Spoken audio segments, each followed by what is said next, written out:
सन्माननीय व्यासपीठ, व्यासपीठावर उपस्थित सर्व मान्यवर, प्रस्तुत संमेलनाचे संयोजक, आयोजक, प्रायोजक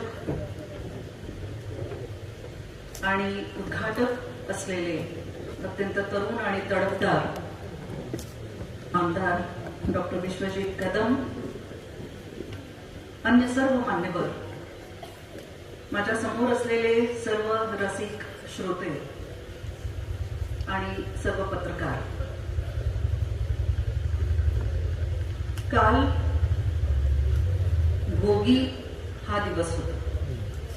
आज मकर संक्रांत आहे. मकर संक्रांतीच्या शुभेच्छा देत असताना आम्ही काल भोगीच्या दिवशी आहोत. म्हणजे संक्रांतीच्या आधी भोगी असते, गणेश चतुर्थीच्या आधी हरितात्रा असते, नवरात्रीच्या त्या दिवसामध्ये अष्टमी म्हणजे स्त्रीचा सन्मान करण्याचे काही दिवस असतात आणि नंतर दिवाळी असते. अशा काळामध्ये महिला शक्तीचा सन्मान करण्यासाठी म्हणून आणि आजच्या या साहित्य संमेलनाचे औदुंबर मधल्या सुप्रसिद्ध सदानंद मंडळाने आयोजित केलेले आणि कवी सुधांशू यांनी सुरुवात केलेले अशा संमेलनामध्ये महिला शक्तीचा सन्मान म्हणून मला बोलवलेलं आहे असं मला वाटतं. परंतु त्याहीपेक्षा महत्वाचं म्हणजे की जानेवारी महिन्यामध्ये जन्मास आलेली माणसं खूप थोर असतात. आमच्या सावित्रीबाई फुलेंचा जन्मदिन 3 जानेवारीला होता आणि त्या शिक्षिका होत्या म्हणून आज आम्ही भरजरी साड्या परिधान करून आणि शिक्षण घेऊन समाजाच्या समोर उभ्या राहत आहोत आणि म्हणून प्रथम मी त्यांना नमन करते. आणि याच महिन्यामध्ये बाळासाहेबांचाही जन्मदिवस आहे, त्यांनाही मी शुभेच्छा देते. मी नमनासाठी फार वेळ घालवत नाही, परंतु मला असं वाटतं की औदुंबरमध्ये मी आलेले आहे त्याविषयी मी नंतर बोलते, परंतु या सांगली विभागाचा माझ्यावर व्यक्तिशः एक वरदहस्त आहे असं मला वाटतं. कवी सुधांशूंचा परिचय मला साहित्यातून, साहित्याच्या वाचनातून आणि साहित्याच्या अभ्यासातून, त्यांच्या काव्य वाचनातून झालेला आहे. त्यांची गीत, भावगीत ऐकून, दत्त महिमा ऐकून झालेला आहेच. परंतु या ठिकाणी, या भूमीतून, या मातीतून आलेले जे साहित्यिक आहेत त्यांचाही माझ्यावर वरदहस्त होता. श्रीनिवास कुलकर्णी हे मौसचं काम बघत होते आणि त्यांनी माझं पुस्तक एक प्रसिद्ध केलेलं आहे. त्यांच्या काळामध्ये माझं पुस्तक कविता संग्रह प्रसिद्ध झालेला आहे. अविनाश सप्रेंनी माझ्या एका पुस्तकाला प्रस्तावना लिहिलेली आहे. गतवर्षी जे अखिल भारतीय साहित्य संमेलन झालं त्याच्या अध्यक्ष असलेल्या डॉक्टर ताराबाई भवाळकर यांनी माझ्या पुस्तकाला प्रस्तावना लिहिलेली आहे. हातकणंगलेकर सरांचा माझ्यावर फार लोभ होता. खूप साहित्यिक आहेत ज्यांच्याशी खूप जवळचा संबंध आलेला होता आणि ज्यांनी मला मार्गदर्शन केलेलं आहे. मला असं वाटतं की दत्ताला 24 गुरु होते. इथे आल्यानंतर साहित्य संमेलनाच्या अध्यक्षांची, औदुंबरमध्ये झालेल्या साहित्य संमेलनांच्या अध्यक्षांची जी यादी पाहिली त्याच्यामध्ये मला माझे 24 गुरु दिसले की जे अध्यक्षच होते त्याच्यामध्ये. मग ते राचिन ढेरे असतील की ज्यांनी मला त्यांची कन्या मानलेलं होतं. अनेक आहेत, अनेक गुरु आहेत की त्यांच्या मार्गदर्शनाखाली आमची वाढ झालेली आहे. त्या सर्वांना मी नमन करते. महिलांची संख्या या यादीमध्ये कमी आहे आणि त्याच्यामध्ये माझ्यामुळे भर पडलेली आहे याचा मला आनंद वाटतो. तर अशा पद्धतीने हे संमेलन आयोजित करण्यासाठी पुरुषोत्तम जोशी यांनी खूप माझा शोध घेण्याचा प्रयत्न केला आणि मी इकडच्या कामापासून पळून जाण्यासाठी म्हणून अमेरिकेला गेलेले होते. पण त्यांनी तो छडा लावला आणि तिथे माझ्याशी संपर्क साधला. तेथून मी त्यांच्याशी बोलले. मी म्हटलं की तुम्ही माझा विचार नका करू, कारण मला त्या दिवसात यायला जमेल की नाही मला माहित नाही, परंतु साहित्याच्या प्रेमामुळे मी आले.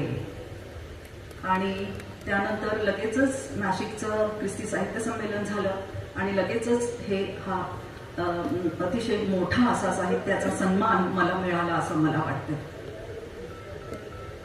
कवी सुधांशू यांनी स्थापन केलेल्या सदानंद मंडळाचे हे 83वे साहित्य संमेलन आहे आणि त्याची अध्यक्ष म्हणून मला माझा विचार त्यांच्या मनात यावा याचाच मला खूप मोठा आनंद वाटतोय. त्या सदानंद साहित्य मंडळाचे मी मनापासून आभार मानते. मराठी साहित्याचा अभ्यास करताना कवी सुधांशू यांच्या कविता जेव्हा वाचल्या आणि त्यांना कुंजविहारी या कवींनी त्यांना हे नाव दिलेलं आहे, ते नावच इतकं तलम, अमृताचा अंश सुधांशू, कारण त्यांचं व्यक्तिमत्वच तसं असावं, तसं होतं असं त्यांच्या कवितेतून आम्हाला जाणवलं. आणि त्यामुळे त्यांनी जी काही भावगीतं, त्यांची गीतं, त्यांच्या कविता, स्वातंत्र्य सैनिक म्हणून त्यांनी केलेलं कार्य, सरपंच म्हणून त्यांनी केलेलं कार्य, हे सगळंच लक्षात आलं. आणि मला असं वाटलं की त्यांच्या साहित्यातून जे लोकसंस्कृतीचं दर्शन घडवलेलं आहे, तो गाव, त्यांचं जन्मगाव, त्यांची जन्मभूमी, त्यांची कर्मभूमी, त्या औदुंबराच्या झाडाखाली पुन्हा एकदा जावं. मी आलेले होते असं मी आधी सांगितलं. इथे एक आमचे कवी मित्र होते ज्ञानेश्वर कोळी, आणि सांगलीच्या साहित्य संमेलनामध्ये मला वाटतं 2008 साली आम्ही आलो होतो. त्यानंतर भारती विद्यापीठामध्ये एक कार्यशाळा होती आणि त्याच्यासाठी मी आले होते आणि नादू महानोर त्याचे अध्यक्ष होते, म्हणजे आमच्या सत्राचे. त्यावेळेला ते होते तिथे, तेव्हा मी आले होते. परंतु त्यावेळेला जेव्हा ज्ञानेश्वर कोळींनी मला इथे औदुंबरमध्ये, ते म्हणाले की आमचं औदुंबर बघायला या तुम्ही, दत्ताचं गाव आहे. म्हटलं मी अवश्य येईन. आणि ते आता 25 वर्षापूर्वी आम्हाला कसं आणलं असेल ते आम्हाला माहित नाही. म्हणजे आम्ही त्या प्रेमामुळे आलो, कवितेच्या प्रेमामुळे, साहित्याच्या प्रेमामुळे आणि सुधांशूच्या प्रेमामुळे, दत्ताच्या प्रेमामुळे आम्ही आलेलो होतो. आणि आम्ही आलो त्यावेळेला असं दिसलं की सर्वप्रथम त्यांनी इथे आम्ही दत्त मंदिराचं दर्शन घेतलं, दत्ताचं दर्शन घेतलं, औदुंबराचं दर्शन घेण्यासाठी म्हणून. म्हणजे इथलं हे औदुंबराचं झाड आहे की काय मला माहित नाही, परंतु तिथे डोहाच्या इथे एक औदुंबराचं झाड आहे आणि तिथे आम्हाला त्यांनी नेलं. आणि तिथे खरं म्हणजे औदुंबर, आता अनुपमाताईंनी सांगितलं त्याप्रमाणे, औदुंबर आम्हाला फक्त बालकवींचाच औदुंबर माहिती होतं की निळा सावळा झरा वाहतो, बेटा बेटा तुना वगैरे. तर त्यांनी जेव्हा औदुंबर सांगितलं तेव्हा बालकवी माझ्या नजरेसमोर आले. आणि नंतर त्यांच्याबरोबर मी त्या डोहाकडे गेले. संध्याकाळची वेळ होती आणि काळी सावळी अशा प्रकारची जी सावली होती औदुंबराची, ती तिथे पडलेली होती आणि त्या डोहामध्ये एकुलती एक होडी डुलत होती. ते पाहिलं आणि नंतर आमच्या मनात असलेला बालकवींचा औदुंबर जो आहे तो, मला असं वाटते की ती जणू काही नक्षत्रांचीच वेळ होती किंवा या बांधावर, असं ही जी कविता कवी सुधांशूंनी सांगितलेली आहे. आणि त्यावेळेला आम्हाला असं वाटलं की बालकवींच्या औदुंबराची पडछाया इकडच्या सुधांशूंच्या औदुंबराच्या या डोहामध्ये, या झाडाच्या आसपास पडलेली आहे. आणि त्यामुळे आम्ही खूप थरारून गेलेलो होतो. सदानंद साहित्य मंडळ हे जे स्थापन केलेलं आहे ते 2 कारणांसाठी आहे. एक म्हणजे महाराष्ट्रातील किंवा भारतातील मराठी साहित्यिकांचा, आपल्या महाराष्ट्रातील लोकांना परिचय व्हावा, आपल्या विभागातल्या लोकांना परिचय व्हावा, हे तर आहेच. परंतु आता जे दुपारी कवी संमेलन झालं त्याच्यामधल्या काही आबालवृद्धांच्या कविता आम्ही वाचल्या, काही बालकांच्या कविता, पण त्यांनी कोणाच्या कविता त्या सादर केलेल्या असतील. वयोवृद्धांच्या कविता आम्ही ऐकल्या, त्यांनी वाचल्या तेव्हा, तर इकडच्या या मातीतल्या लोकांना अंकुर फुटावेत कवितेचे, साहित्याचे, त्यासाठी केले जाणारे प्रयत्न म्हणून त्यांनी जे सदानंद मंडळ सुधांशूंनी स्थापन केलं. मला संस्कृत मध्ये एक वचन आठवते, फार सुंदर वचन आहे. इथे आल्यानंतर जेव्हा मी नारळाची झाडं पाहिली, केळीचे बाग पाहिले, सगळं हिरवं, वसईपेक्षाही सुंदर अशा प्रकारचा निसर्गरम्य प्रदेश मला माझ्या वसई, आधीच्या वसईमध्ये घेऊन गेला. आणि त्यामुळे एक जे नातं आपल्याशी जोडलेलं असतं ना, हिरवाईशी असलेलं, कृष्णामाईशी असलेलं, आपल्या आईशी असलेलं, मातीमाईशी असलेलं, हे कुठेतरी जागृत झालं. मला संस्कृत वचन आठवते ते असं आहे की प्रथम वयसी पीतम तोयम अल्प स्मरंतः श्री निहित भारा नारिकेला नराणा. नारळाचं रोप जे असतं ना, ते जेव्हा लावतो आपण जमिनीमध्ये, त्यावेळेला त्याच्या भोवती आळं करून त्याच्यात थोडंसं पाणी घातलं जातं आणि प्रथम वयसी पीतम तोयम अल्प, त्याच्या प्राथमिक अवस्थेमध्ये, त्याच्या बालपणामध्ये, त्या रोपाच्या बालपणामध्ये त्याला फक्त थोडंसं पाणी घातलं जातं. नंतर ते रोप फुलारतं, मग त्याला कित्येक वर्षापर्यंत ते झाड मोठं होईपर्यंत त्याला कोणी पाणी घालत नाही.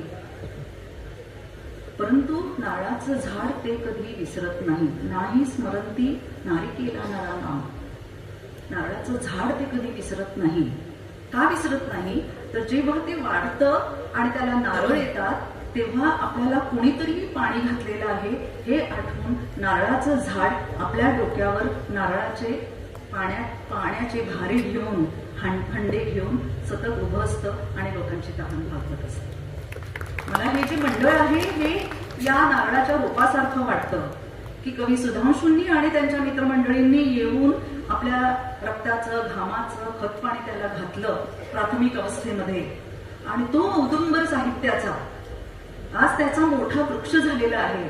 आणि त्याच्या छायेखाली किंवा वडाच्या पारंब्या जशा असतात त्याप्रमाणे या औदुंबराच्या ज्या फांद्या फुटलेल्या आहेत, किती साहित्यिक याच्यातून निर्माण झाले. माझ्या समोर बसलेले अनेक साहित्यिक आहेत. प्रदीप आहे, पाटील आहे, दत्ता ऐवाळे आहे, रमजान मुल्ला आहे, खूप जण आहेत, नीलम मांडगावे आहे, जयसिंगपूरची असले तरी या विभागातली आहे. कितीतरी साहित्यिक निर्माण झाले. आणि आता साहित्यिक निर्माण करण्याचं कार्य किंवा कवी निर्माण करण्याचं कार्य इथे केलं जातं कवी संमेलनामध्ये. आणि आधी कवी संमेलनाला प्राधान्य दिलेलं आहे, नंतर अध्यक्षांचं भाषण आहे. हे लक्षात घेतलं पाहिजे. म्हणजे त्या अध्यक्षांनी बघितलं पाहिजे की इथे काय चळवळी चाललेल्या आहेत आणि साहित्याच्या रोपाला कसं खतपाणी घातलं जातंय. म्हणजे आपल्या हातात जे फुलं ठेवून जातात ना, त्यांनी आधी किती काटे सोसलेले असतात त्याच्या, आणि त्यांचे हात रक्तबंबाळ झालेले असतात. हे आपण लक्षात घेणं फार महत्वाचं आहे. म्हणजे इथे मला असं दिसून आलेलं आहे की इथे केवळ पाणी घालून ते थांबलेले नाहीत, तर गेली 83 वर्ष झाले, आता हे 83वं वर्ष आहे की इतकं मोठं साहित्य संमेलन घेतलं जात आहे. आणि ते इथे आपल्या समोर इतक्या मोठ्या प्रमाणामध्ये साजरं होतंय. आणि राजकीय क्षेत्रामध्ये असलेल्या माणसांना सुद्धा साहित्याची इतकी आवड निर्माण झालेली आहे, भक्तिभावनेची. दत्ताच्या शिवाय आपण इथे बोलू शकत नाही. तर ही निसर्गदत्त अशा प्रकारची देणगी आहे असं मला वाटतं. आणि ती आपण आजही चालू ठेवलेली आहे. याच्यामध्ये अत्यंत आनंदाची गोष्ट आहे असं मला वाटतं. थोर नाटककार बर्नार्ड शॉ होऊन गेलेले आहेत आणि त्यांना एक प्रश्न असा विचारण्यात आला की तुम्ही इतकी नाटकं लिहिलेली आहेत, तुम्ही इतकं जग बघितलेलं आहे, कारण खूप वृद्ध झालेले होते आणि वयोवृद्ध झालेले होते, तपोवृद्ध झालेले होते, ज्ञानवृद्ध झालेले होते. आणि त्यांना असं विचारलं की तुम्हाला काय वाटतं की तुम्ही इतकं सगळं जग बघितलेलं आहे, तर या सगळ्या तुमच्या आयुष्यामध्ये तुम्हाला बुद्धिमान माणूस कोण वाटला? तेव्हा शॉ थोडंसं थांबले आणि त्यांनी सांगितलं की माझा शिंपी हा मला अत्यंत बुद्धिमान माणूस वाटतो. तर ते म्हणाले की का म्हणून? तर बर्नार्ड शॉने उत्तर दिलं, कारण या शिंप्याने प्रत्येक वयामध्ये माझ्या झग्याचं वेगवेगळं माप घेतलं. साहित्यिक हा असा शिल्पी असतो, तो समाजासाठी असे कपडे शिवतो की त्या काळाला अनुरूप अशा प्रकारचे ते कपडे असले पाहिजे.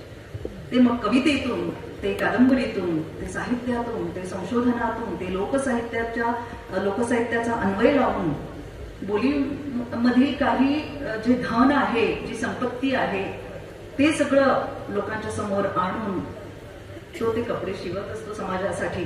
ही अतिशय महत्वाची गोष्ट आहे. कारण समाज हा सहस्त्र शीर्ष आहे असं वेदांमध्ये म्हटलेलं आहे.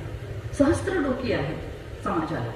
अनेक लोक राहतात, प्रत्येकाचे वेगवेगळे विचार असतात आणि ते जे विचार आहेत, हे विचार एकत्रितपणे साहित्यिक जेव्हा सगळ्या लोकांना बोलता येत नाही, सगळ्या लोकांना आपले विचार मांडता येत नाही, म्हणून त्या दिवशी विश्वजित साहेबनी असं एक उदाहरण दिलं नाशिकच्या सभेमध्ये की नाशिकमध्ये एकदा सुंदरलाल बहुगुणांचं मी भाषण ऐकलं होतं आणि त्यांना असं विचारण्यात आलं की तुम्ही कशासाठी हे चिपको आंदोलन चालवलेलं आहे, कशासाठी तुम्ही वृक्ष आम्हाला कापू देत नाहीत, तोडू देत नाहीत. त्यावेळेला सुंदरलाल बहुगुणांनी त्यांच्या भाषणामध्ये एक खूप छान वाक्य सांगितलं. ते असं म्हणाले, हो आम्ही झाडं वाचवतो कारण पेड़ बोल नहीं सकते, इनके वास्ते हमें बोलना पड़ता है. झाडं बोलू शकत नाही. समाजामध्ये व्यक्ती ही सुद्धा एक वनस्पती आहे. व्यक्ती हे सुद्धा एक झाड आहे, एक रोप आहे. सगळीच झाडं बोलू शकत नाही. जेव्हा त्यांच्यावर वार केला जातो तेव्हा ज्यांना बोलता येतं, ते जे साहित्यिक आहेत, ते जे कवी आहेत, ते त्यांच्या वतीने बोलतात. आणि म्हणून साहित्याची आणि साहित्याच्या संमेलनांची आणि लोकांना जोडण्याचं साहित्य काम जे करत असतं तसं करण्याची खूप आवश्यकता आहे. आणि म्हणून साहित्यिक हा असा शिंपी असतो की जो वेगवेगळ्या काळामध्ये काळाची चाल ओळखून त्याला योग्य अशा प्रकारचे कपडे आहेत किंवा नाही हे तो बघतो आणि तसे कपडे आपल्या साहित्यातून शिवून तो समाजाला मार्ग दाखवत असतो. हे अतिशय महत्वाचं आहे. हे संत साहित्यापासून हा विचार आपण बघू शकतो. संत साहित्यामध्ये गंबा सरदार आपल्या औदुंब साहित्य संमेलनाचे अध्यक्ष होते.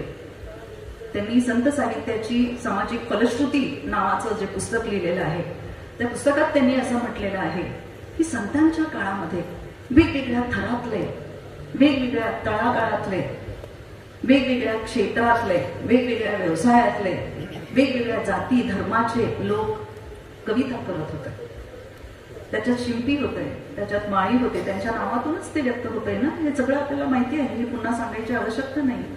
नरहरी सोनार, सेना नावी, सावता माळी, गोरा कुंभार, ही सगळी नावं जी आहेत, त्याच काळामध्ये त्यांनी गंबा सरदारांनी थॉमस स्टीफन्स 16व्या-17व्या शतकामध्ये ज्यांनी ख्रिस्त पुराण लिहिलं त्यांना आणि शेख मोहम्मद यांचीही तुलना केलेली आहे, यांचाही समावेश केलेला आहे. आणि त्यांनी खूप छान वाक्य लिहिलेलं आहे की त्यांनी असं म्हटलेलं आहे की संतांच्या काळामध्ये आध्यात्मिक लोकशाही निर्माण झालेली होती.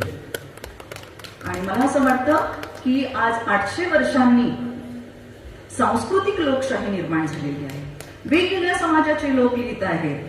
आज कदाचित तुम्हाला वाटत असेल की ही सिसिलिया कार्वालो, मला एक बाई असं म्हणाले, तुम्ही गोव्यातून आलात का, तुम्हाला मराठी येतं का? तर ख्रिस्ती समाजातले मराठी भाषक मोठा ख्रिस्ती समाज आहे, मराठी भाषक मोठा मुस्लिम समाज आहे, मराठी भाषक मोठा ज्यू समाज आहे, मराठी भाषक मोठा जैन समाज आहे. वेगवेगळ्या प्रांतातले लोक लिहित आहेत की ज्यांची भाषा त्यांच्या प्रांताची असेल, पण महाराष्ट्रात आल्यानंतर किंवा ते बृहन महाराष्ट्रामध्ये असतील, पण ते मराठीतून लिहित आहेत.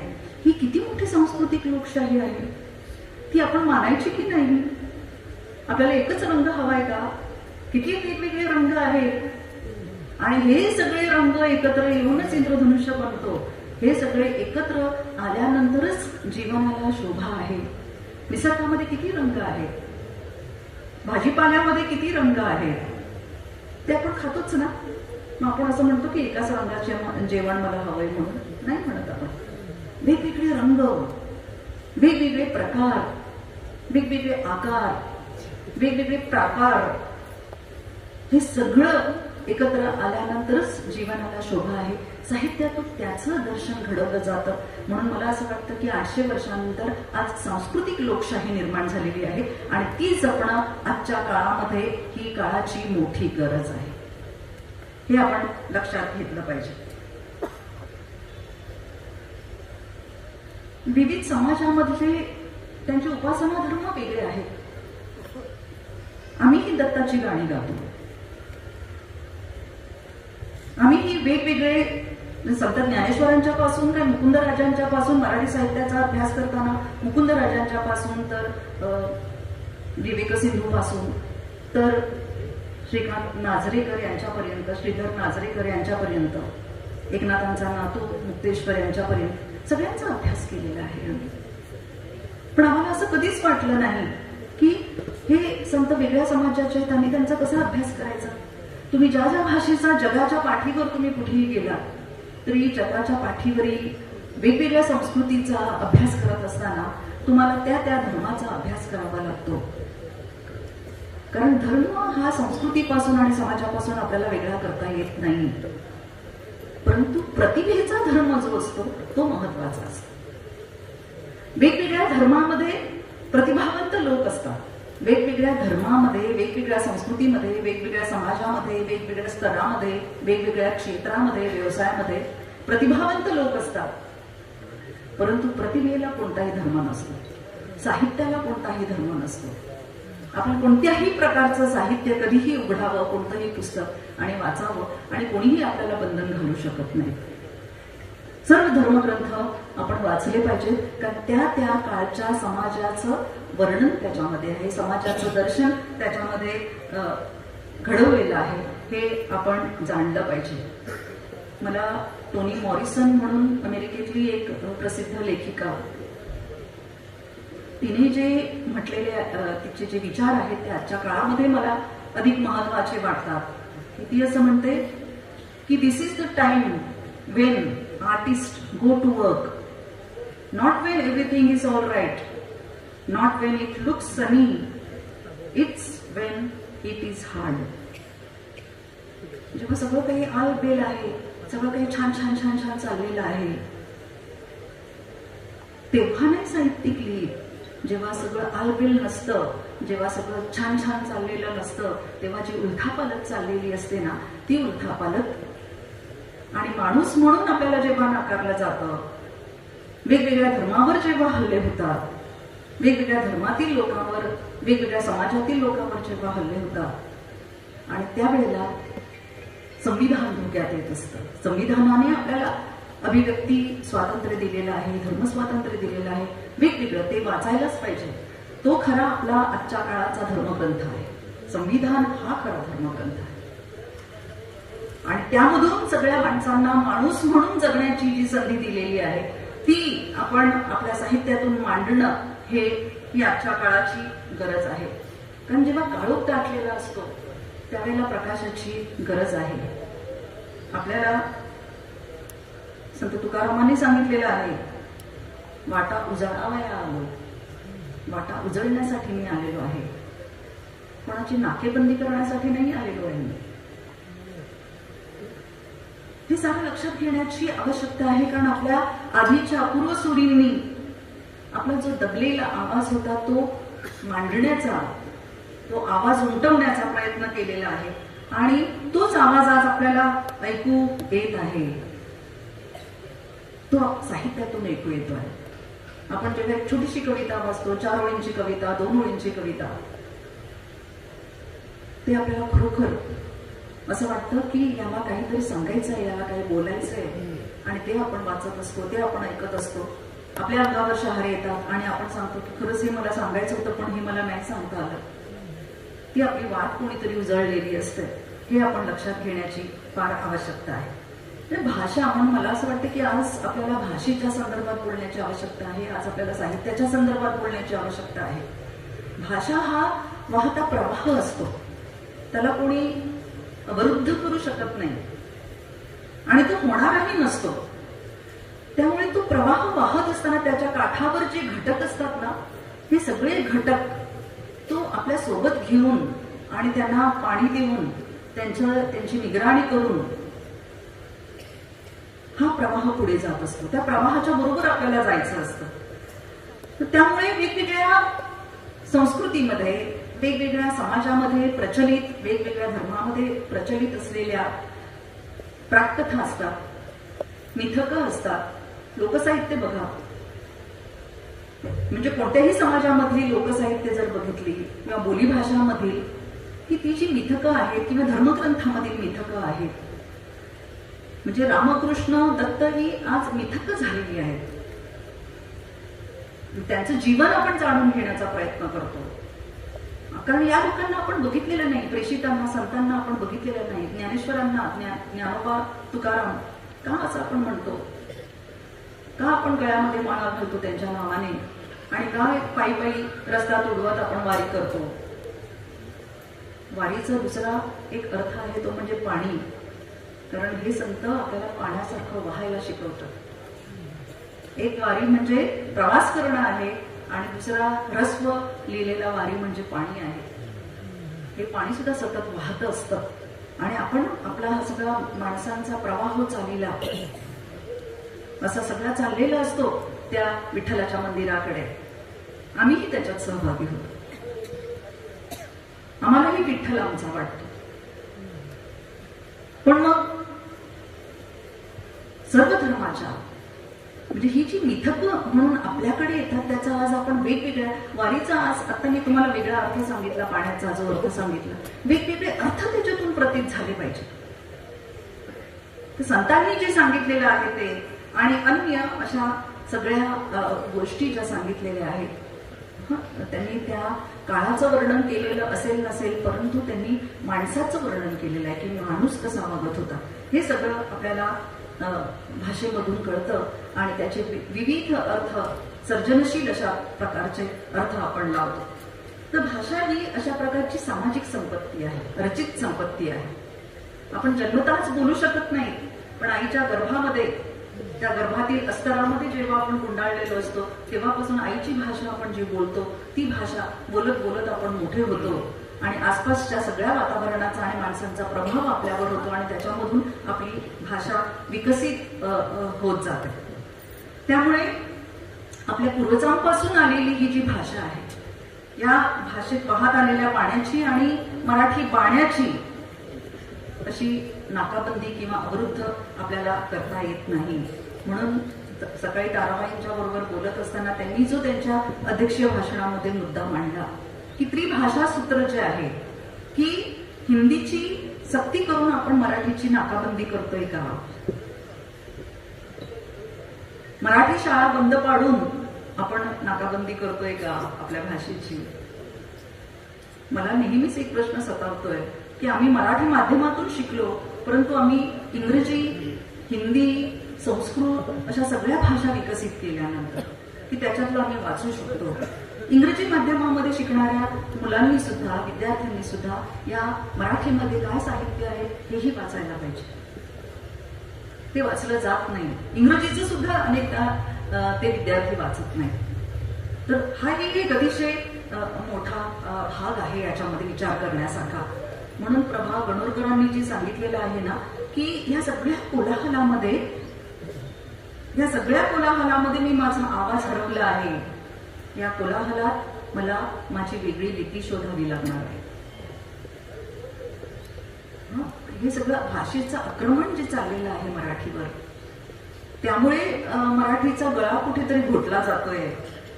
आणि जागतिकीकरणाच्या 30 वर्षामध्ये हा जो सगळा कोलाहल माजलेला आहे, हा विस्तरण्याची जबाबदारी मला वाटते साहित्याची आहे, भाषेची आहे. ज्यांना भाषेवर प्रेम आहे त्यांनी त्याच्यासाठी प्रयत्न केला पाहिजे. संत ज्ञानेश्वरांनी खूप छान सांगितलेलं आहे. त्यांची ओवी आहे 18व्या अध्यायामध्ये, की आणि आपुली मायेने कुब्ज जरी आहे, माझ्या आईला जरी कुबड असलं तरी आई आपल्या मुलावर प्रेम करत असते.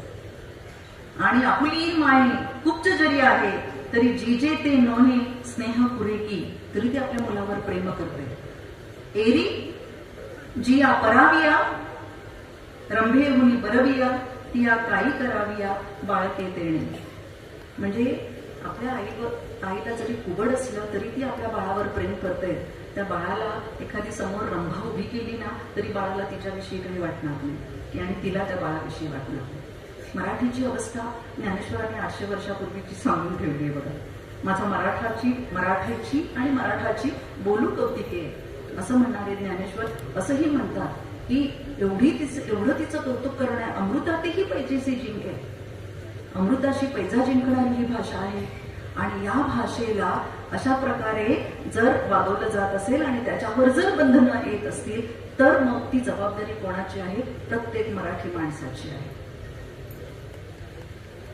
त्यामुळे मराठी शाळा बंद पडणं किंवा हिंदीचं आक्रमण हे परतवून लावण्याची फार आवश्यकता आहे असं मला व्यक्तिशः वाटतं. या सगळ्या चळवळीमध्ये आम्ही सहभागी होतो आणि आजही आपल्याला ते पुढे आता कदाचित राज्यकर्त्यांची भाषा बदललेली असेल इतका सगळा आवाज उठवल्यानंतर, परंतु तरीही आपल्याला ती चळवळ पुढे चालू ठेवली पाहिजे. कारण मराठी भाषा ही केवळ मुमूर्षू नाही, मुमूर्षू म्हणजे मरणारी नाहीये. ही भाषा तारणारी आहे आणि ही भाषा तरणारी आहे आणि आपलंही तारण करणारी आहे. त्यामुळे आपण हे लक्षात घेतलं पाहिजे. म्हणून संस्कृतीच्या खुणा असलेल्या अशा ज्या बोली आणि साहित्य, लोकसाहित्य जे आहे ते जपणं आणि त्याचा विकास करणं, त्याचा अभ्यास आणि संशोधन करण्याची फार आवश्यकता आहे. तर सर्व देवादिकांनी लोकांशी कसा संवाद केला असेल? म्हणजे श्रीरामाने अवधी भाषेमध्ये लोकांशी संवाद केला असेल, श्रीकृष्णाने ब्रजभाषेमध्ये केलेला असेल, गौतम बुद्धाने पाली प्राकृत भाषेमध्ये लोकांशी संवाद केला, येशू ख्रिस्ताने अरेमिक या त्याच्या बोली भाषेमध्ये संवाद केला, प्रेषित महमदाने अरेबिक भाषेमध्ये लोकांशी संवाद केला. बोली भाषेंना इतकं महत्व आहे. म्हणजे गुरु, मला एक उदाहरण आठवतं ते म्हणजे रवींद्रनाथ टागोर आणि बलराज साहनी यांची एकदा भेट झाली होती. तर बलराज साहनी हे मोठे नट होते आणि रवींद्रनाथ टागोरांना ते त्यांच्याकडे काम करत होते आणि त्यांना जेव्हा भेटले तेव्हा रवींद्रनाथ टागोरांनी त्यांना सांगितलं की तुम्ही काय करता? तर मी हिंदी चित्रपटामध्ये काम करतो आणि हिंदीमध्ये कथा लिहितो. तर म्हणे तुम्ही पंजाबी आहात, तर तुम्ही पंजाबीमध्ये कथा का नाही लिहिली? तर म्हणे कोण पंजाबी वाचणार? हिंदी लिहिलं की सगळ्या भारतातले लोक वाचतात. तेव्हा रवींद्रनाथ टागोरांनी त्यांना सांगितलं की गुरु नानक हे पंजाबी होते आणि त्यांनी नानकजींची वाणी जी आहे ती वाणी भारतातले सगळे लोक पंजाबीमध्ये असूनही वाचतात, त्याचा अनुवाद करतात. तर तुम्ही तुमच्या मातृभाषेत का नाही लिहिली? मातृभाषेला इतकं महत्व आहे. त्यामुळे आपल्याला आपलं मन मोकळं करता येतं हे अगदी खरं आहे. परंतु मला म्हणजे बोलीभाषा हा एक कण आहे. बोलीभाषा म्हणजे आज मराठीला अभिजात भाषेचा दर्जा मिळालेला आहे. पण अभिजात भाषेचा दर्जा कशाच्या आधारावर मिळालेला आहे? तर बोलींच्या आधारावर मिळालेला आहे. कारण आपले पूर्वज 2000 वर्षापूर्वी 2500 वर्षापूर्वी ज्या भाषेमध्ये बोलत होते ना त्या भाषेला आज 2000 वर्षांनी अभिजात भाषेचा दर्जा मिळालेला आहे. हे आपण लक्षात घेतलं पाहिजे. आणि हे संत तुकाराम म्हणजे इतर आपल्या संतांनी पण सांगितलेलं आहे. म्हणजे ते बीजापासून वृक्ष कसा होतो हे अनेक संतांनी सांगितलेलं आहे. की ज्ञानेश्वरांनी काय म्हटलेलं आहे बघा की सूक्ष्मतेकडून स्थूलाकडे जाण्याचा संदेश त्यांनी दिलेला आहे. सूक्ष्म गोष्टींच्या पासून स्थूल गोष्टींच्याकडे जाणं, स्थूलापासून सूक्ष्म गोष्टींच्याकडे जाणं ही महत्वाची गरज असते. संत तुकारामांनी सांगितलेले आहे की अणुरेणू थोकडा तुका आकाशा एवढा. अणुरेणू थोकडा अगदी क्षुल्लक आहे, तोकडा आहे, परंतु तो आकाशा एवढा होऊ शकतो. संत मुक्ताबाईने सांगितलं मुंगी उडाली आकाशी तिने गिळली सूर्याशी. एक छोटीशी मुंगी पण ती आकाश गिळू शकते. हा तात्विक सगळा भाग आहे. परंतु बोलीभाषांचा विचार करताना या गोष्टी सुद्धा आपण लक्षात ठेवणं म्हणजे हे जे बीज आहे ते बोलींचं बीज आहे, लोकसाहित्याचं बीज आहे, ते आपण लक्षात ठेवलं पाहिजे. संत एकनाथांनी खूप छान सांगितलेलं आहे की माझे वाकुडे तिकुडे बोल, तया माझी ब्रह्मज्ञान सखोल, असं त्यांनी म्हटलेलं आहे. फादर थॉमस स्टीफन्सनी कोकणी भाषा शिकली. इंग्रज होते, इंग्लंडमधून आलेले होते आणि ते असं म्हणाले की हे या देशाची या भाषा भितूर ही भाषा योग्य, या सगळ्या म्हणजे भारतामध्ये ज्या भाषा आहेत त्याच्यामध्ये ही मराठी भाषा योग्य आहे. ही शुद्ध मराठी मधिमा लोकांसी न कळे. शुद्ध मराठी लोकांना कळत नाही, प्रमाण मराठी लोकांना कळत नाही, कारण ते बोलीभाषेमध्ये. आता गावाकडचे लोक आहेत ते बघा की आपण वृद्धांशी जेव्हा बोलतो, आपल्या आजी आजोबांशी बोलतो, तेव्हा त्यांच्या भाषेमध्ये बोलणं हे महत्वाचं असतं. इंग्रजी शाळांच्यामुळे एक झालेलं आहे की जी मुलं इंग्रजी शाळांमध्ये शिकतात ना, ती घरी आल्यानंतर आपल्या आजी आजोबांशी आपल्या बोलीमध्ये बोलतात, इंग्रजीमध्ये बोलत नाही. तर ही एक अतिशय चांगली गोष्ट आहे.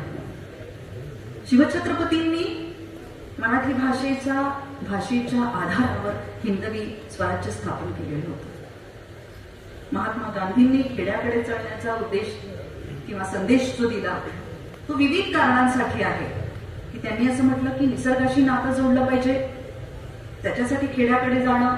आज इथे आल्यानंतर मी बघते आहे की गावागावातला हा जो हिरवा निसर्ग आणि पाणी, कृष्णाईचं कोयनेचं पाणी, काळी माती आणि तितकीच प्रेमळ अशा प्रकारची इकडची माणसांच्या मधली नाती, हे सगळं पाहिल्यानंतर असं वाटलं की महात्मा गांधींनी काय सांगितलं होतं की खेड्याकडे चला, कारण निसर्ग बघितला पाहिजे, तिकडच्या माणसांना जोडलं पाहिजे, त्यांची भाषा आपण शिकली पाहिजे. त्याच्यासाठी त्यांनी सांगितलेलं होतं. म्हणजे लोककथेमध्ये एक खूप छान गोष्ट आहे की पक्ष्यांचे नाच होते त्यावेळेला मोराचा पिसारा होता आणि मोराचे पाय अतिशय कुरूप ना.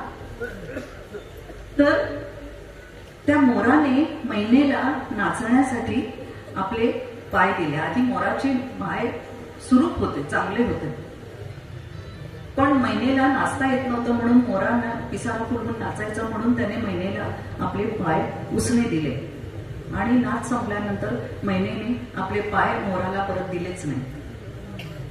त्यामुळे मोराचे पाय हे मैनेचे पाय जे कुरूप होते ते मोराला मिळाले आणि मोराचे पाय सुरूप होते ते मैनेला मिळाले. इंग्रज मोरासारखे आहेत, आपण मैनासारखे मैनेसारखे आहोत. इंग्रजीचे पाय घेऊन आपण नाचायला लागलो आणि आपण इंग्रजीचे पाय आपण परत दिलेच नाहीत त्यांना, आणि आपण अजूनही इंग्रजीच्या तालावर नाचायला लागलेलो आहोत. तर भाषा वाचवणं हे सर्वस्वी आपल्यावरच अवलंबून आहे. मला अजूनही मी आता जरा शेवटाकडे येते आणि मला एक गोष्ट आठवते की ही गोष्ट एकदा अशाच साहित्य संमेलनामध्ये एका वक्त्यांच्याकडून मी ऐकलेली होती आणि नंतर एका पुस्तकामध्ये मला वाचायला मिळाली. ती भाषेच्या संदर्भातली आहे की एकदा एक म्हातारी रस्त्यावरून चाललेली होती आणि त्याच रस्त्यावरून दोन तरुण पोरं चाललेली होती. तर त्यांना वाटलं की त्यांच्या हातामध्ये एक पक्षी होता आणि त्यांनी त्या मुलांनी असं ठरवलं की आजीबाईंची आपण आता टर ओढूया. की त्यांनी आजीबाईला हाक मारली आणि तिला सांगितलं की आजीबाई, आमच्या हातामध्ये एक पक्षी आहे, तू सांग की हा पक्षी जिवंत आहे की मेलेला आहे. की जर त्या बाईंनी सांगितलं की हा पक्षी मेलेला आहे तर पटकन तो पक्षी जिवंत आहे हे दाखवायचं, किंवा जर त्या बाईंनी सांगितलं की हा पक्षी जिवंत आहे तर त्या पक्षाला मारून टाकायचं. पण आजीबाई हुशार होती. अनेक पावसाळे, उन्हाळे, हिवाळे तिने पाहिलेले होते. ती फक्त एकच वाक्य उच्चारली की पक्षी मारणं किंवा जगवणं हे तुमच्या हातामध्ये आहे, तुमच्या हातात आहे, हे त्यांनी सांगितलं. तर हा जो सगळा भाग आहे ना, हा भाग आपण लक्षात घेतला पाहिजे की भाषा इतर लोक वाचवू शकत नाहीत, आपण स्वतःच वाचवली पाहिजे. तर स्वतः वाचवण्यासाठी त्याचा आवाज उठवण्याची खूप आवश्यकता आहे. आणि म्हणून मला असं एक पुन्हा एक मला लीळा चरित्रातली एक गोष्ट आठवते की लीळा चरित्रामध्ये चक्रधर स्वामींनी खूप एक छान दृष्टांत दिलेला आहे. तो दृष्टांत मी त्याचा अर्थ सांगते ते वाचून दाखवण्यापेक्षा, की उंबरियावरी असे म्हणजे जो घरामध्ये असं घरामातू असे तो घरातील सगळे पदार्थ देखे, बाहेरील काहीचीही न देखे. उंबऱ्या बाहेर असे तो उंबऱ्या बाहेरील सगळेही पदार्थ देखे, आतील काहीही न देखे. पण जो उंबऱ्यावरी असे तो आतीलही सगळे पदार्थ देखे, बाहेरही सगळे पदार्थ देखे. जो उंबऱ्यावर असतो ना, म्हणजे स्वयंपाकघरात असतो, घरामध्ये असतो, त्याला घरातलीच फक्त गोष्टी दिसतात आणि तो बाहेरचं बघू शकत नाही. आणि जो बाहेर जाणारा असतो तो फक्त बाहेरच्या गोष्टी बघतो आणि आतील गोष्टी बघू शकत नाही.